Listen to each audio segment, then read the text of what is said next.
Have you ever kind of wondered if you're praying the right way? Well, today we're going to uncover a pretty powerful truth. What you say in prayer, it matters far less than the posture of your heart. We're going to explore how that one thing can completely transform the way you communicate with God. Let's dive in. So let's just be real for a second. Do your prayers ever feel like you're performing? Maybe you're using all the right words, trying to sound super spiritual, but deep down it just feels kind of hollow. Like you're on a stage for an audience of one, but you're not sure he's even listening? Look, it's a common feeling, but what if we've been focused on the wrong thing this whole time? See, the secret to powerful prayer isn't found in some perfect script or a fancy vocabulary. It's not a formula you have to master. The real secret, it's all about the posture of your heart. It really just comes down to honesty and humility. So let's break down what that actually looks like. Okay, so our first case study comes from a pretty surprising place. A guy who actually, negotiated with God. Yeah, let's see what Abraham can teach us about the unexpected power that comes from a humble prayer. I think a lot of us hear the word humility, and we think it means being timid, right? Shrinking back, praying these small, quiet prayers because who am I to bother God with this? But Abraham just blows that idea out of the water. He shows us that real humility isn't timidity at all. In fact, it can be the fuel for incredible boldness.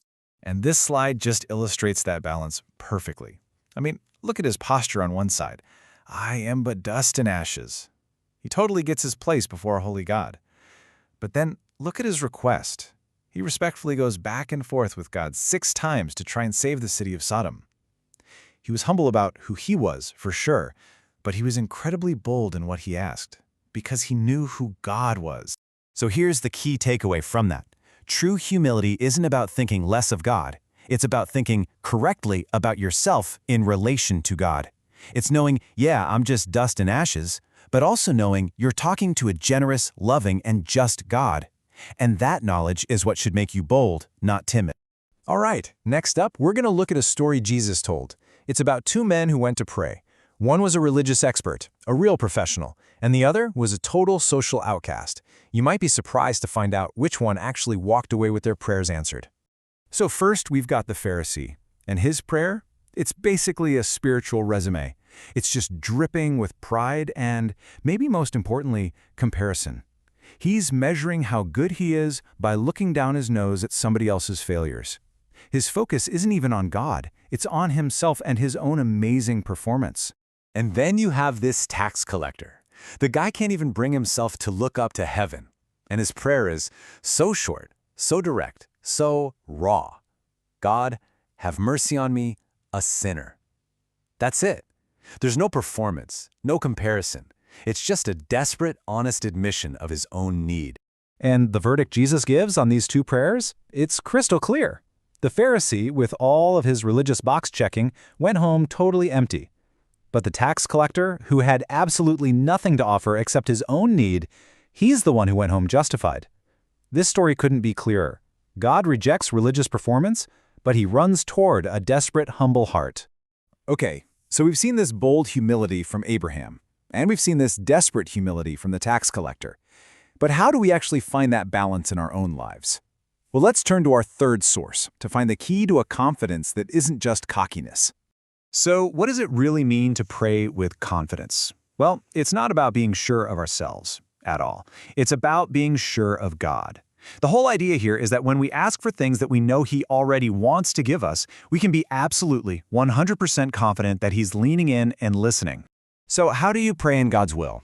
It's not some big mystery. It's actually pretty straightforward. Step 1, you read His Word to find out what He actually cares about, what He's already said. Step 2, you find the promises that apply to your situation. And then step 3, you can pray those promises right back to Him with total confidence, because you're not just asking for your own will anymore, you're aligning with His. Okay, let's pull all of this together now. We've looked at Abraham's bold humility, the tax collector's desperate honesty, and the kind of confidence that comes from praying God's will. So what's the big takeaway for our own prayer lives? The bottom line is this. Prayer isn't a technique you have to get right. It's a conversation. It's part of a relationship. And just like any healthy relationship, it absolutely thrives on 2 things: being honest about who you are and what you need, and having the humility to recognize who it is you're talking to. So here are the keys to remember. Be bold in what you ask for, just like Abraham, because God is generous. Be humble in your posture, like the tax collector, because we all need mercy. Be aligned with his will by praying his own promises back to him. Be honest, just drop the performance. And stay focused on your own relationship with God, not on comparing yourself to other people. If you only take one thing away from all of this, let it be this right here. God is not impressed by your religious resume. He's not grading your grammar or checking off your spiritual accomplishments. He is moved by the genuine cry of a humble heart that knows it needs him.